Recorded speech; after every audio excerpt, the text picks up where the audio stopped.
Hello everyone, and thank you for tuning in today's webinar. We're broadcasting live from San Francisco, California, and we're super excited for today's topic. My name is Irina Skripnik, and I'm the Product Marketing Manager focused on our sponsored InMail product, as well as targeting at LinkedIn.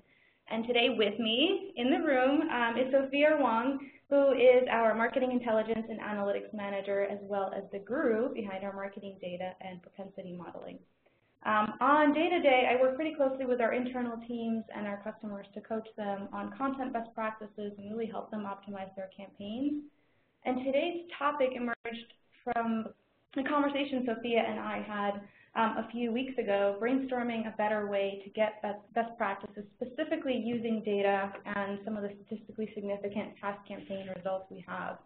So we dug into our data tables, took a look at what we can possibly pull out, create a story around it.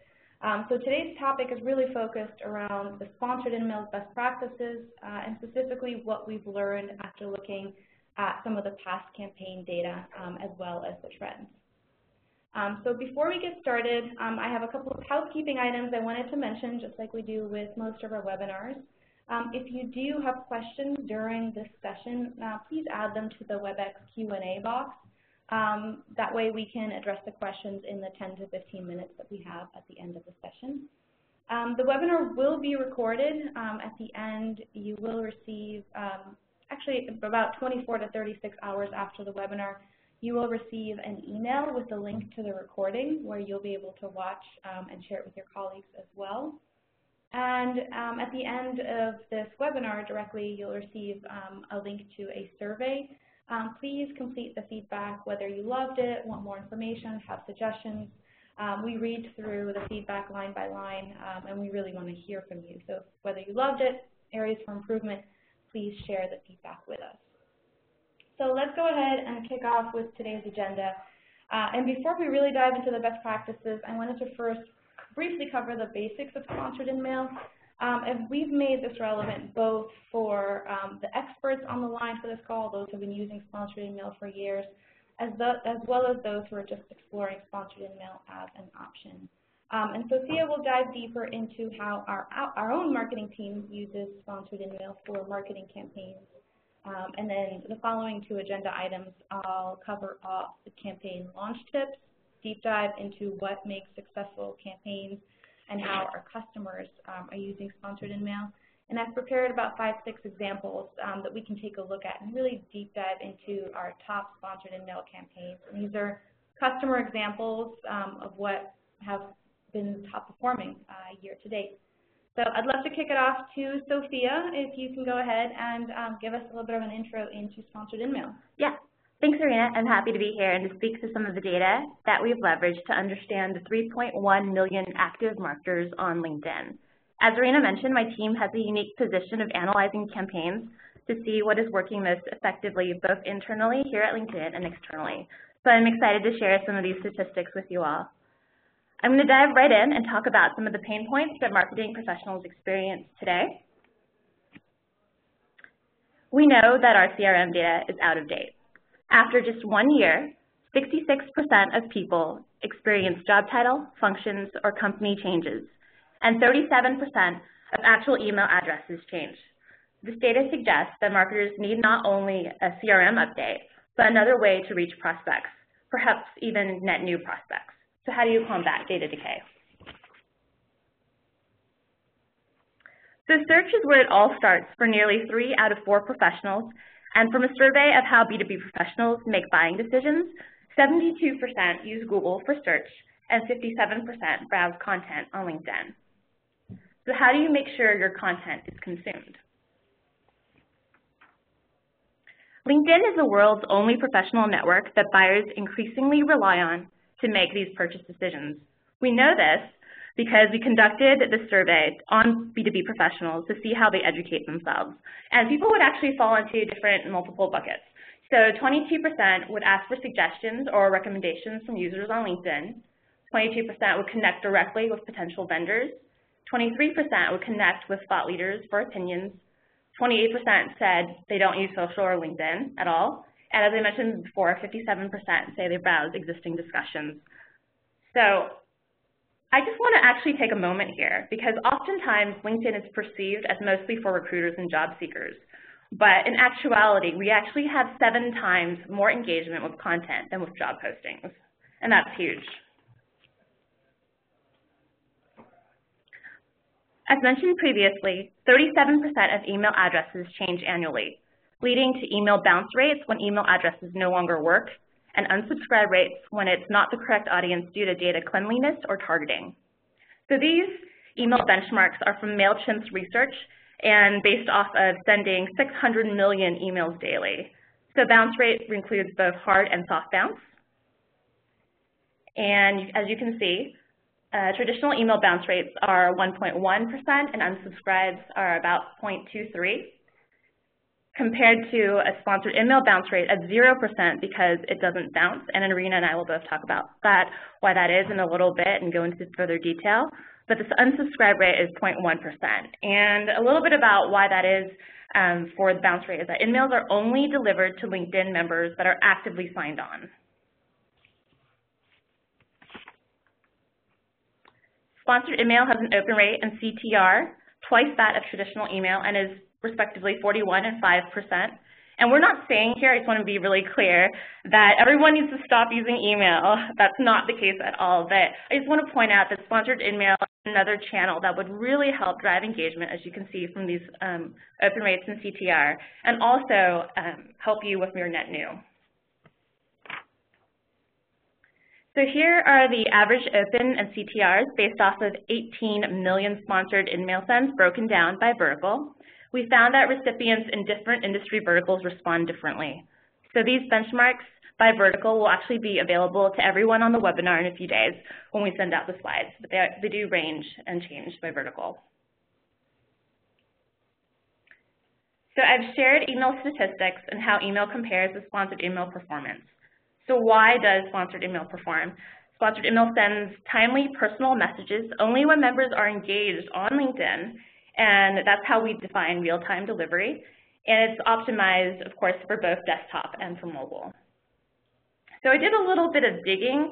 Our product team designed sponsored emails so that members receive only one every 60 days. So as you can imagine, that's not a lot to start out with. I wanted to see how many actually are getting these. So I dug a little deeper and found that even with the 60-day rule, about 70% receive only one sponsored email annually, and 30% receive 2 or 3.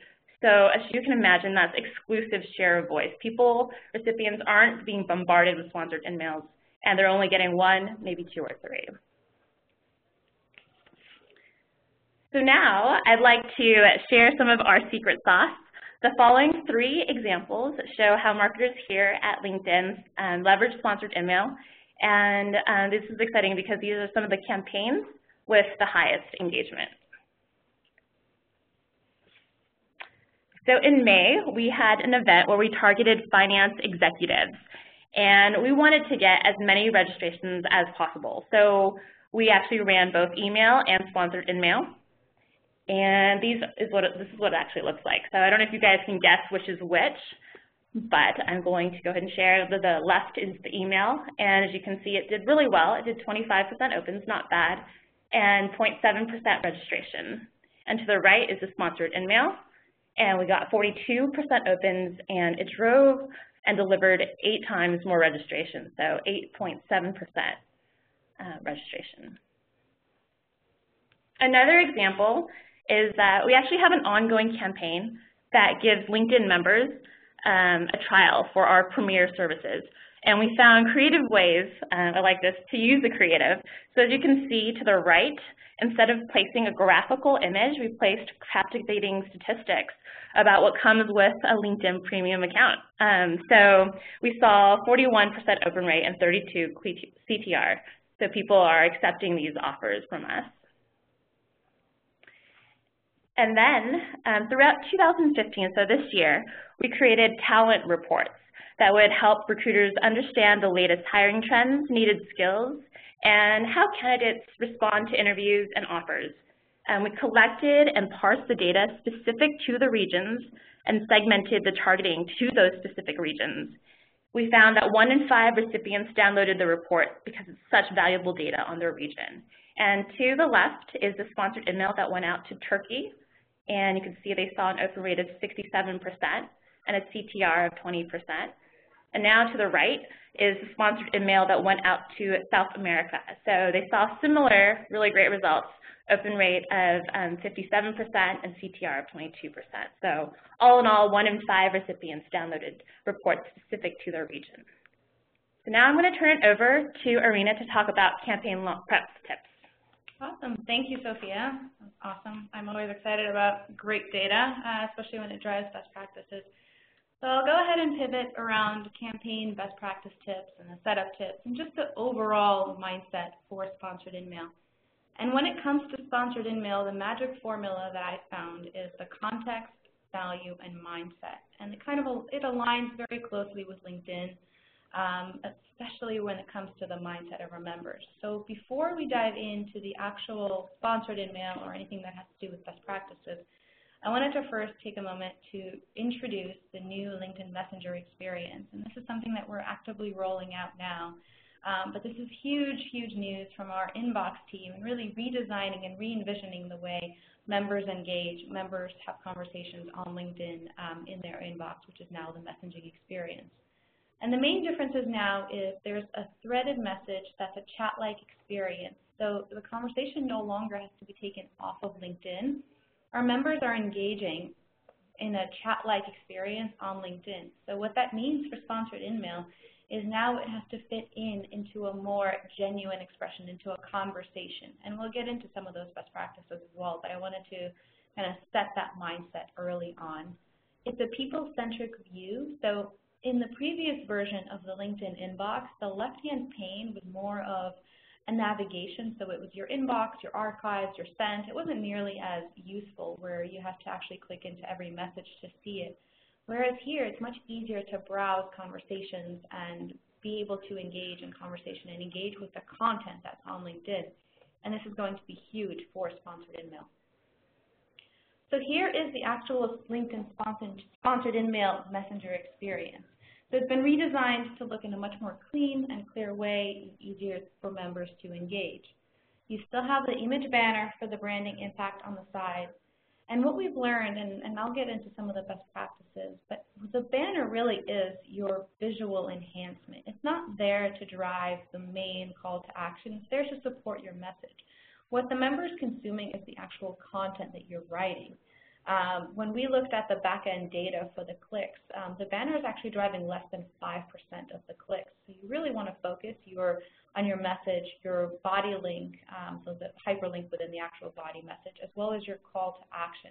The banner is your branding experience, and you can use it in a creative way, the way Sophia had just showed you, where you have fun infographics or stats or something that's more creative, or you can have something the way the U.S. Chamber of Commerce has here, which is the date for the event, as well as what the event is. You have your custom call to action button, which is very prominent blue at the bottom of the sponsored InMail, as well as your easy to navigate left pane now. So here, this is kind of the search experience, but you'll see that the messages that you're getting from your colleagues, from your coworkers, from recruiters, or anyone else who's reaching out to you, those messages will be in the left pane along with this one as well. So when you are crafting your sponsored InMail message, think of the messenger experience in mind. Think of the way you engage with LinkedIn and the way you engage with messaging, because this is a very personalized and a very direct way to reach your target audience. You also have the custom greeting, where if you are crafting this message in a very personalized and genuine way, you're greeting the person by name, you have a custom salutation. So it is a very personalized way to reach your target audience. So from a mobile experience, so you now have a seamless experience to reach your target audience. And for LinkedIn Marketing Solutions, we have 2 products that are mobile enabled today, and that's sponsored updates and sponsored InMail. So you are now reaching your target audience wherever they are, both in their inbox and in their feed as well. So from left to right, you have the full experience from when the member sees the notification, clicks into their inbox, opens up the message, And then at the bottom of the message, this is also as an advertiser or a marketer, I want you to understand the full member experience is the opt-out opportunity for the member. So if they click to edit their sponsored InMail contact settings, they are able to opt out of sponsored InMail messages. And as Sophia pointed out, this number is still very low, so members are engaging with the content and the opt-out rate is still fairly low. Now that we've seen and what the new messenger experience looks like, let's take a look at targeting. This is kind of the next building block as you're planning out your campaign. You have your mindset and your goal of what you want to do with this product. But the next phase is really planning out how do you want to target and how should you target. And the best practices and some of the targeting facets that I'll go through is just in general how targeting works on LinkedIn. But the best practice tips that I have are very specific to sponsored InMail.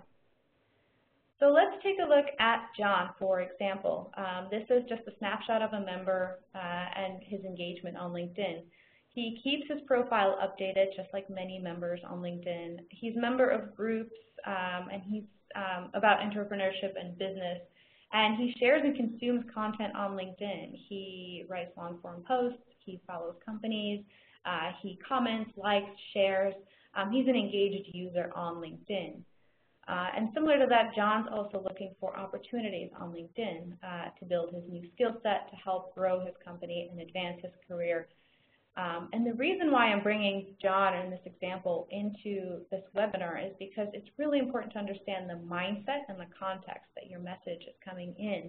And if you are promoting a webinar or a trial or an event, you have to keep John's mindset and his goals in mind and really connect him with the opportunity to advance his career, to build new skill set, to help him grow his company. John may be a small business decision maker that you want to get in touch with, and he may be inundated with all sorts of marketing messages. And this is the most personalized way that you can reach John with a very specific message where you have that share of voice for 1 to 60 days, for 60 days. So it's a much more clear, direct, but you have to make sure that your content's aligned with your target audience. And with that in mind, let's actually look at the blueprint of John's targeting. So when a member signs on to LinkedIn, they enter their name, and based on the name, we infer the gender. And this is not a targeting facet that is often used. But for example, John is going to be inferred as male. He also enters his location, but we can also infer his location based on the IP, so we can locate that John is in San Francisco, California.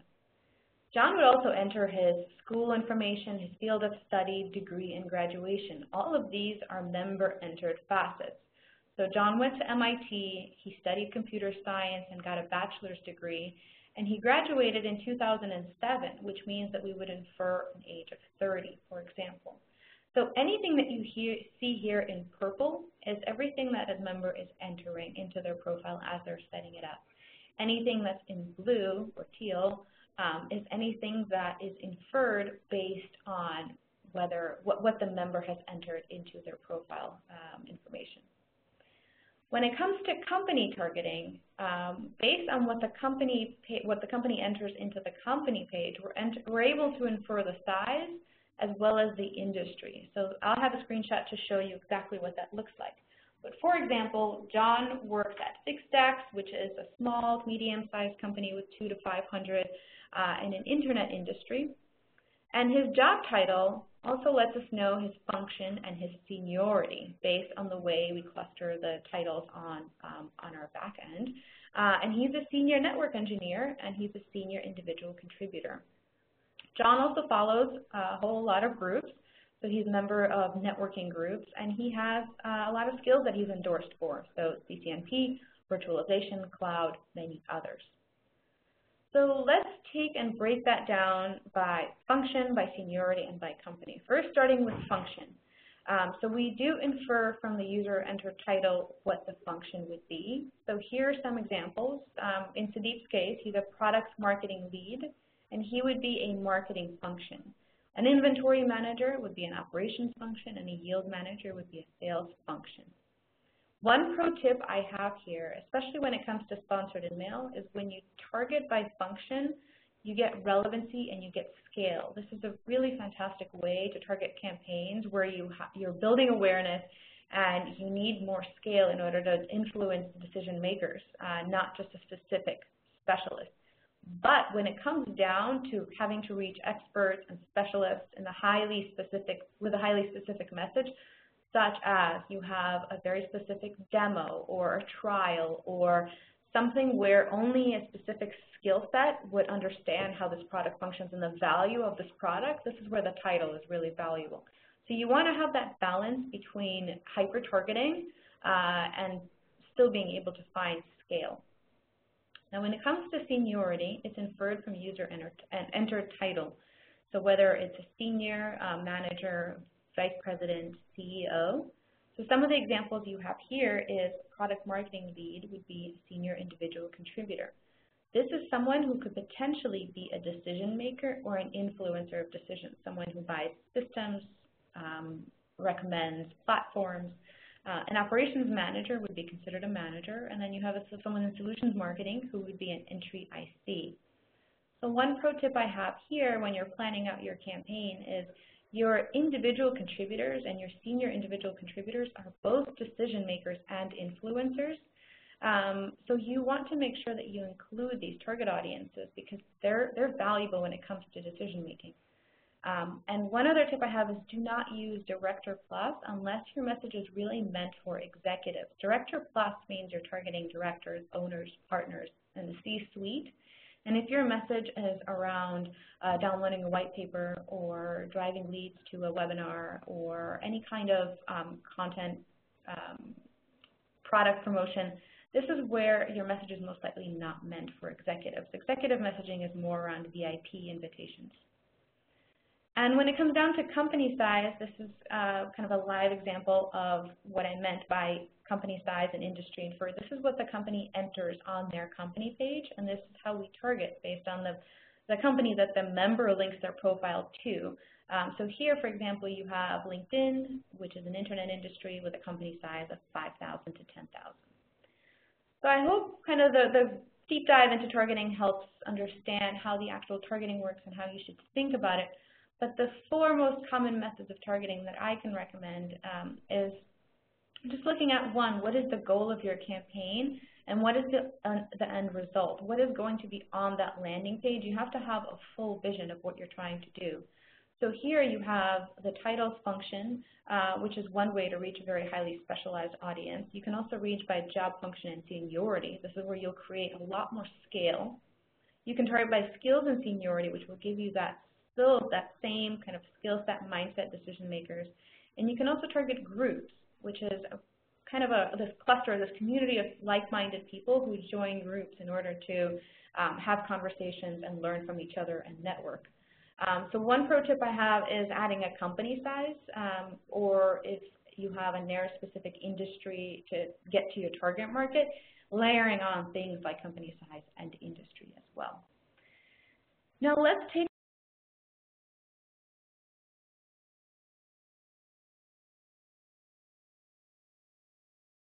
that are really made to make you think outside the box of what you can do from what you have, which is good, to great.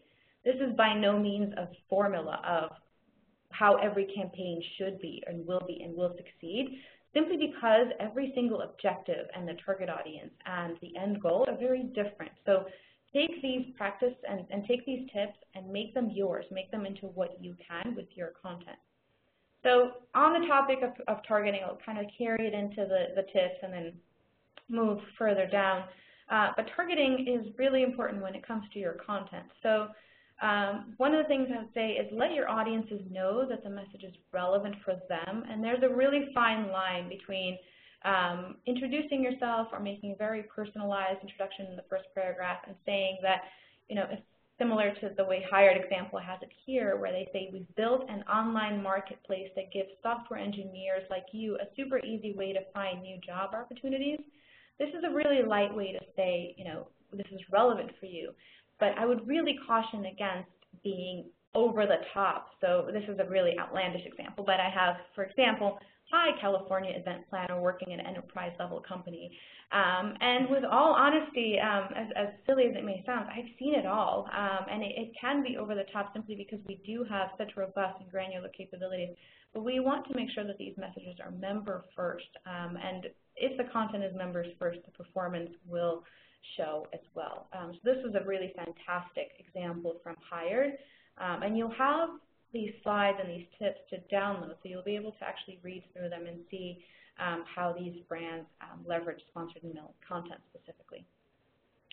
This slide goes back to the decision makers and the influencers, and just like the overall landscape of professionals, not just on LinkedIn, but overall, you have very few C-level, VP, owner, partner, a little more director. The majority of the workforce and the influencers and those who kind of influence the person who signs the contract is the entry, the senior, the manager. And one thing I would say is the senior ICs and the ICs are the systems network engineers, the senior developers, the accountants, the lawyers, the scientists. These are people who, whatever industry you're in, it's anyone who's not in a director, VP plus function. And these are really important target audiences that you should be reaching as well. And you have a much bigger audience that will test these products and influence the actual purchasing decisions. So when you are crafting content and if you are sending a message to owner, partner, and CXO, make sure that this is something that your owner, partner, and CXO would find relevant and appreciate, and the content is well written. So let's deep dive into the actual message, and the impact of your message really does start with the preview, because this is the first thing that the member sees whether they're hovering over their inbox or whether they're looking through their left pane navigation. And there's three things that make up the actual preview. That's the sender, the subject, and the description. The sender can either be a person or it can come from a company. So when you're crafting the message, the sponsored InMail should come from a person if it's a personalized first-person content. If you're using the words like I thought you would be interested in this. It makes a lot more sense for the message to come from on behalf of the company if you're doing something like a company, if you have a membership, a promotion, or for example here, U.S. Chamber of Commerce have an event. When it comes to the subject line, be concise about what the member value is and what the member will get from it. Be conversational when it comes to your subject line, because in the messenger experience, they'll have other conversational subject lines. So you want to make sure that your message both flows in with the rest of the inbox, but it stands out as something that would be valuable for the member to engage with. And then the description, although it is optional, it gives the member specific instructions for what to do with your message once they open it. And this does help with kind of setting the mindset of when they're seeing the preview for the message to understand what needs to be done, whether they're registering it, downloading it, whatever you want the actual user to do after they engage with your content. So Sophia did some digging on a ton of different campaigns that ran on the background, and specifically around good subject lines, and I think there's a trend here, and the good subject lines that perform and the ones that perform the best are the ones that are aligned one-to-one with the member's goal on LinkedIn. They want to come in, they want to be more productive, more successful, and that's when the subject lines like invitation, exclusive, management, NDA, getting thanks, connecting, job opportunities, joining, these are the ones that make a lot of sense because those keywords align with what they're seeing from other messages as well. So this is something that when you're crafting your message, whether it's a highly technical white paper or if it's an event, make it very personalized for that specific target audience. And when we're talking about the impact of the message, it really does start with kind of, in addition to the preview, what the message of the body is, because they're seeing everything together. They're seeing the preview, they're seeing the full message, and that strong visual will support your message, but it's really the content that will resonate. And the suggested character limit that we have is 1,000 characters, and simply because it, one, keeps your call to action button above the fold. Below the fold call to action buttons, just like with email marketing or any other content that you have, it just really slows down the CTR and overall engagement of the message. And keep in mind, it takes about 200 to 300 words per minute for an average person to read. So if you do have a 1,000-character message, that's already quite a bit of a time commitment for a member to spend on a message. So make it very easy to read, visually appealing by using a few bullet points and kind of very personalized short sentences, and a strong call to action, because this is what's actually going to drive them to the landing page. One thing I love here is, for events marketing specifically, is the U.S. Chamber of Commerce using the last sentence to segue into what the call to action will be. So they are also using a hyperlink to see the full agenda for the event, and they're saying that they hope to see this person in Washington. It kind of segues into what the call to action should be. So that's something that I would highlight as well. When creating content, these are the 3 kind of top tips that I pulled out of just looking at hundreds and hundreds of successful campaigns. And that's those that are helpful. So our helpful advisor, it's the VIPs, those invitations that are going out that really make the member feel special, as well as the cliffhanger. These are the cliffhangers are the messages where you just give the member enough of a taste of what they should be learning or what the experience can be, and then the landing page is what does the conversion, the education, and the rest of the excitement. So these are the 3 that I would advise kind of taking a pivot depending on what kind of content you have. And I have the 3 examples as well, but NetBrain did a fantastic job kind of explaining how their content can save times for systems network engineers. The VIP invitation made the members feel very special, and it's something that's very personalized to them. And the cliffhanger is, well, how could you really get 5+ job offers in 1 week? That's something that's exciting that target audience would like to know as well. And the engagement on all 3 of these was incredibly high.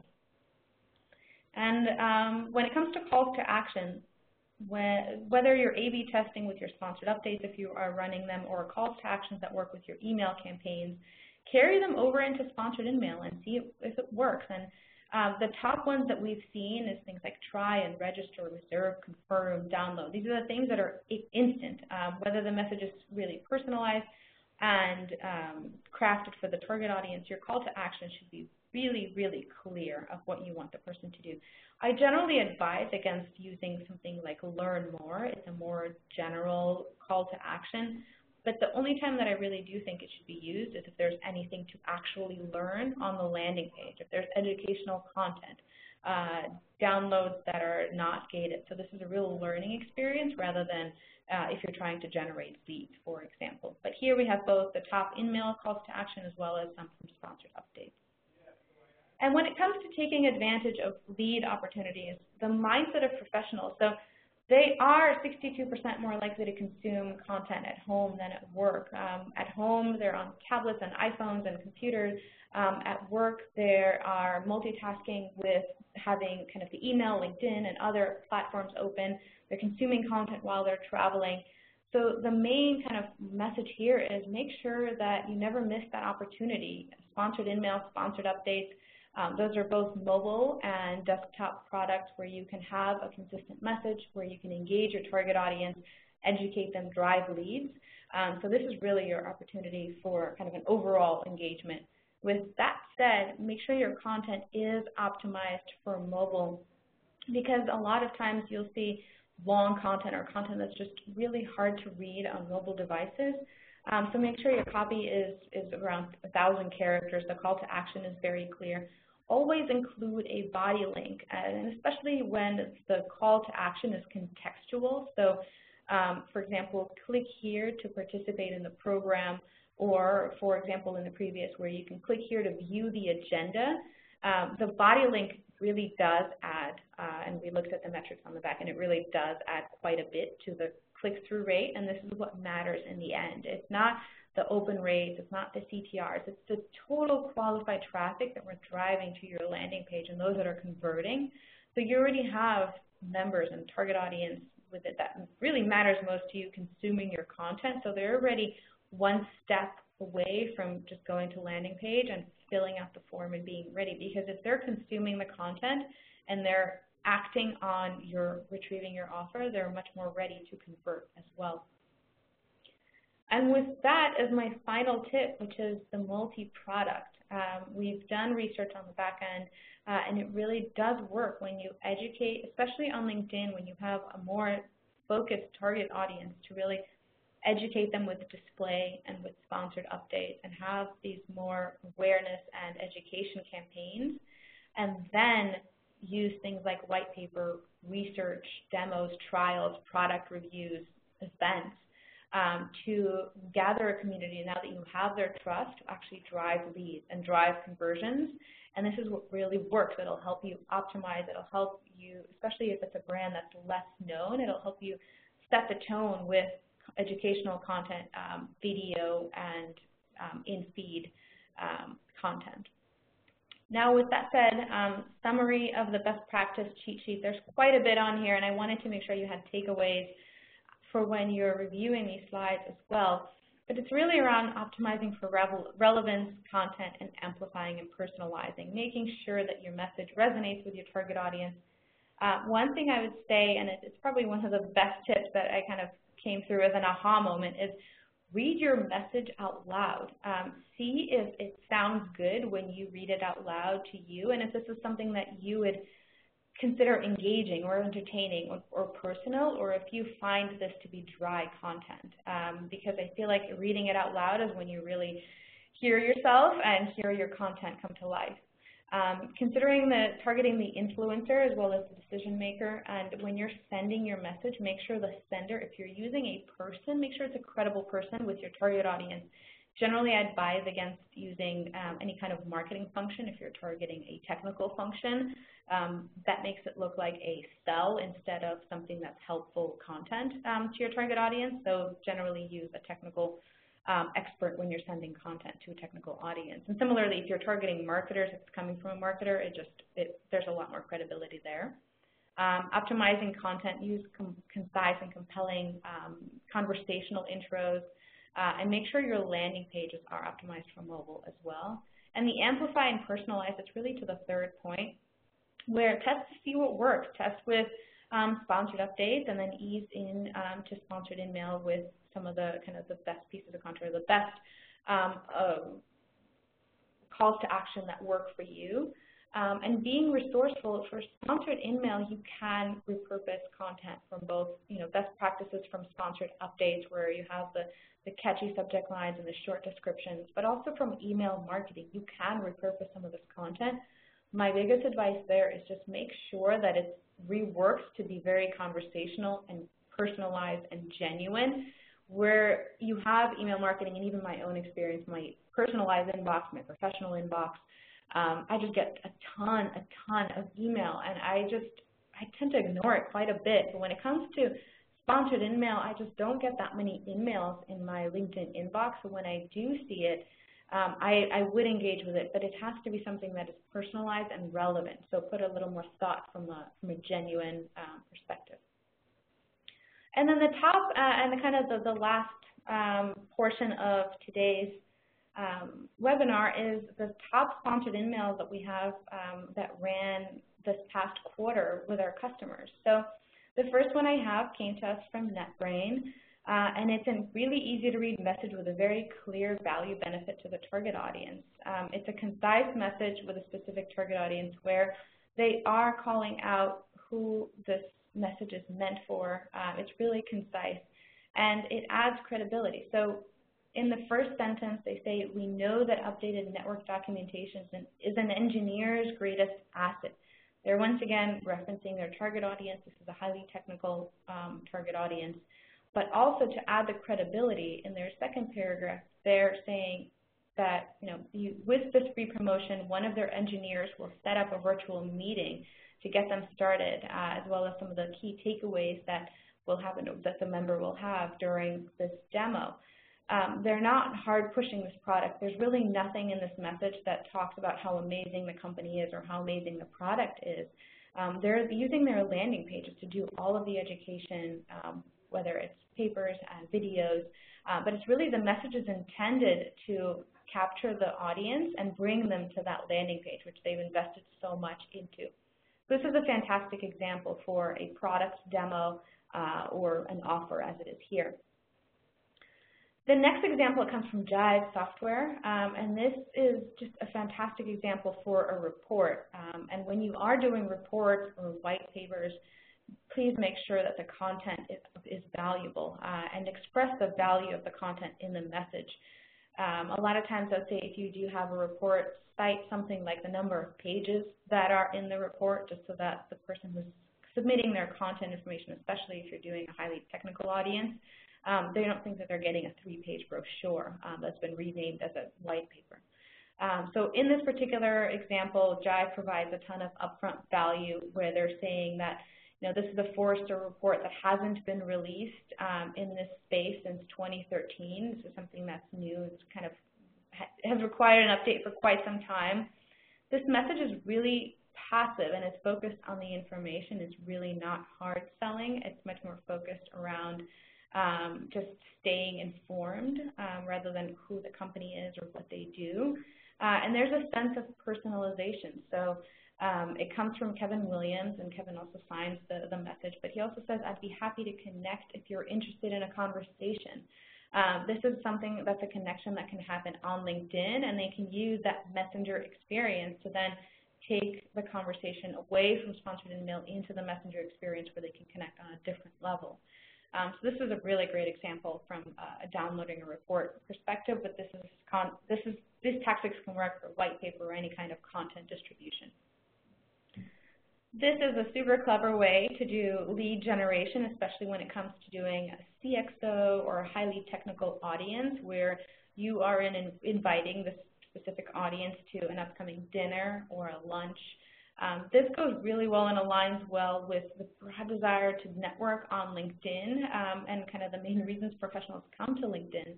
So this aligned really well with the target audience and what they're trying to do. So they're combining both the company as well as some really tangible value for the member, but also creating a sense of community. And in this case, it does come from a marketing coordinator, but that's because it makes sense. This is an event. So if they do want to contact Carmen, they'll easily be able to either call her or email her or register directly by clicking the call to action button and go to the landing page. Another really fun way to do lead generation is similar here, where you can kind of change the world with the lunch. You have a really captivating subject line, and what I love here is that it actually does say that this is a once-in-a-lifetime opportunity. So overall, really short message, easy to consume, desktop, mobile, very clear banner that supports the rest of the message. And it comes from a company, which makes sense. At no point in time is there a person that says, I would like to connect with you or I want to meet you. This is an overall, it's an invitation, a very specialized personal invitation for the specific event that's happening. For events, sponsored InMail is probably the best product. I mean, as you've seen what Sophia mentioned around how LinkedIn uses sponsored InMail to promote our events, it just works, and it works so well, especially to drive last-minute leads to an online conference, or if you're doing a bit of more planning for a physical conference, running that as well. And this is a fantastic example from Marketo using sponsored InMail, where Heidi is personally inviting the marketers to attend the largest conference hosted by Marketo. And the interesting thing is, as this sponsored InMail came across my desk, I took a look at the message and I registered myself, which was just a really positive experience because the message is clear. The fact that there's going to be 30,000 other marketers, 25 thought leaders, it resonated with me as the target audience, and the call to action was really clear as well.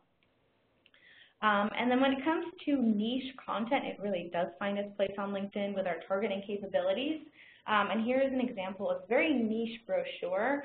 And I just wanted to just point out how non-branded or specific the message is. It really is focused around the guide being delivered in its email or PDF format. It's free of commercial or brand references.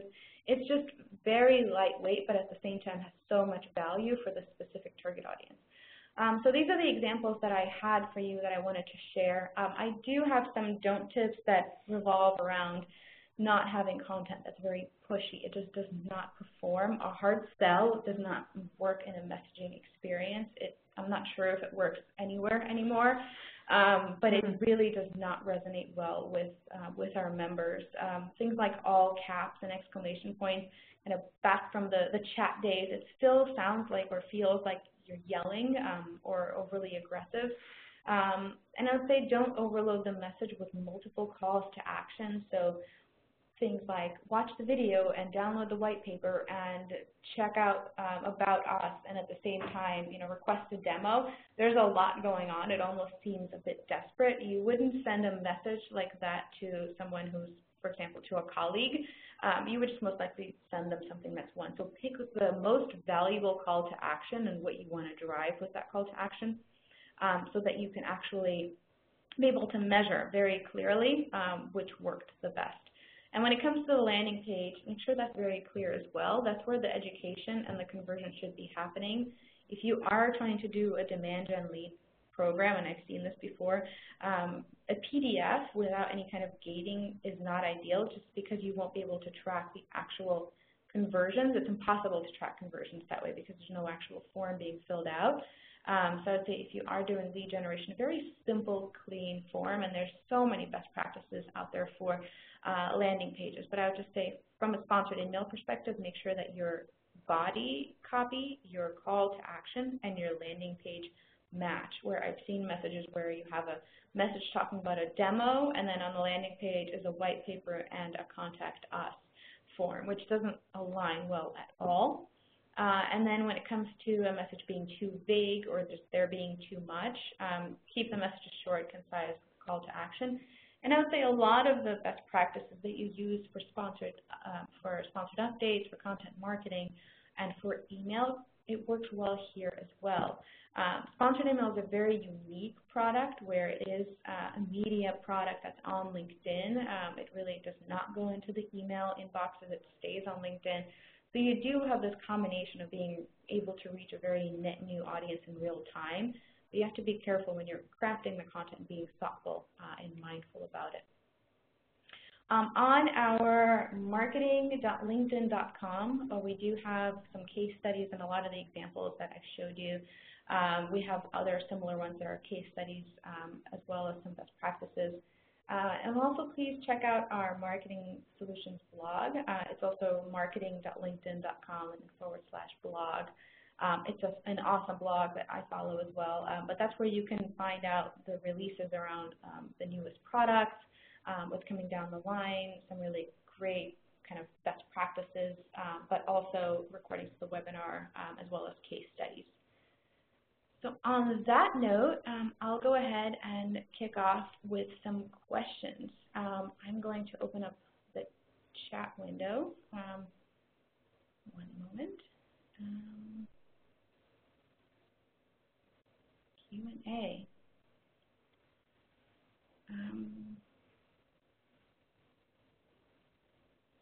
One question I do have is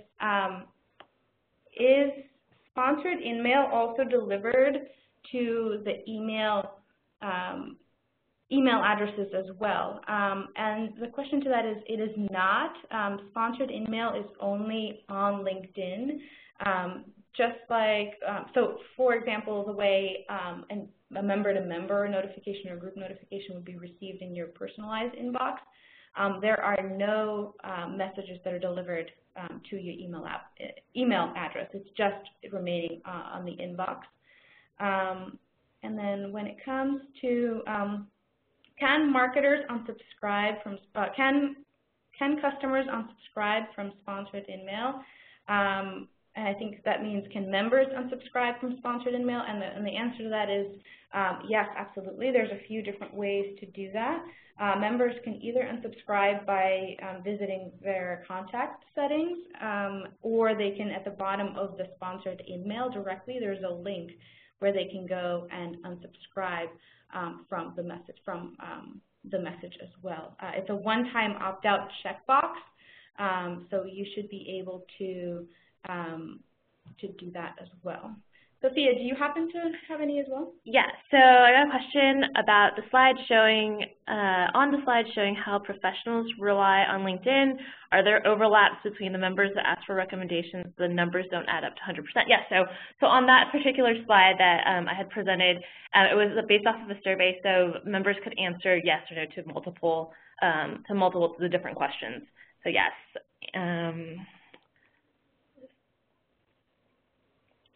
Any more questions? I don't think I see any more. Okay, well, we're pretty good on time. All right, well, with that thought in mind, thank you very much for joining. The recording will be sent to you via email in about 24 to 36 hours. We will be sending it to you via email, that's correct. And so be on the lookout. Similar to the way if you received an email invitation from us, it'll be in a similar format where you'll have a link to download both the slides or watch the recording. Great. Thank you so much for joining us. Thank you, guys.